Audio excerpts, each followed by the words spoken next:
All right, welcome to Talking Tech Tuesdays.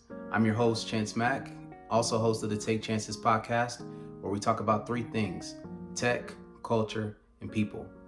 Now, I'm not going to be too long-winded today, but I do want to stress the importance of this message for our community. And today we're talking about Apple.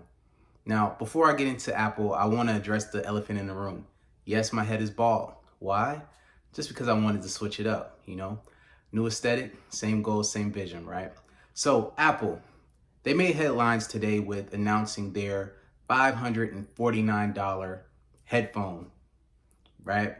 Now, think of this headphone as the big brother to the Apple AirPods series that they've had so far, right?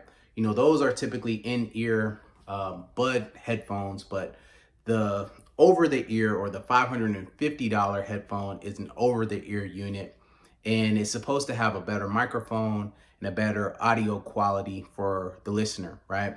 So there's some features that will be transferable from the AirPod Pros, like the noise cancellation and the transparency mode, and all those different technicalities are in the $550 headphone.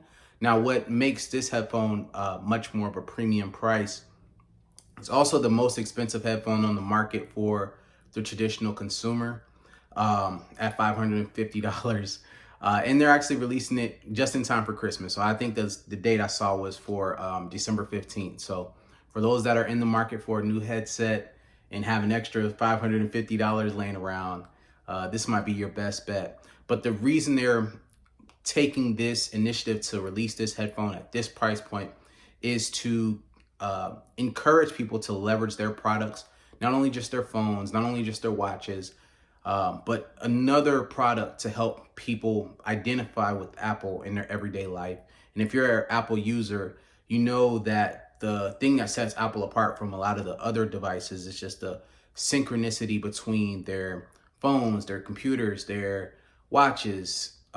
Everything that takes place on Apple has a unified flow, right? So it's very easy to use, and user experience is very important to Apple, right? So the reason I'm bringing them up on Talking Tech Tuesdays is because typically we talk about the technology components of what makes this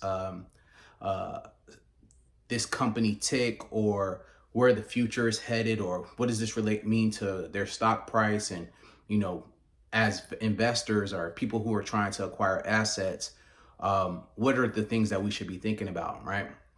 So when it comes to Apple, I think that there's a few things that are really strategic that Apple has done, not only with creating the cell phone, which was revolutionary by Steve Jobs, but also creating the Apple Watch.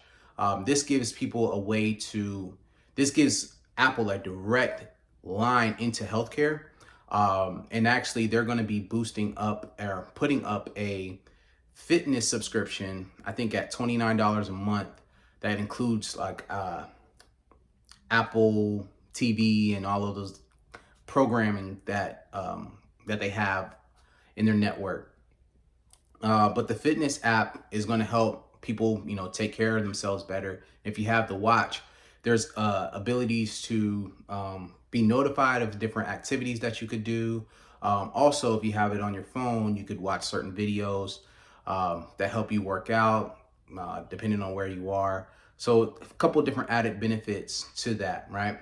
And overall, from a stock perspective, Apple is going to continue to increase, right? It's one of the biggest companies in the world. Also, one of the best funded or capitalized businesses in the world. If you look at their balance sheet, they have over $1 billion in reserves, right? And they're the first $1 trillion company. So there's a long runway for Apple. So if you're looking to invest in any stock, I always tell people your first stock should be a company that you believe in, a company that you use, a company that you can see yourself leveraging for 10 plus years.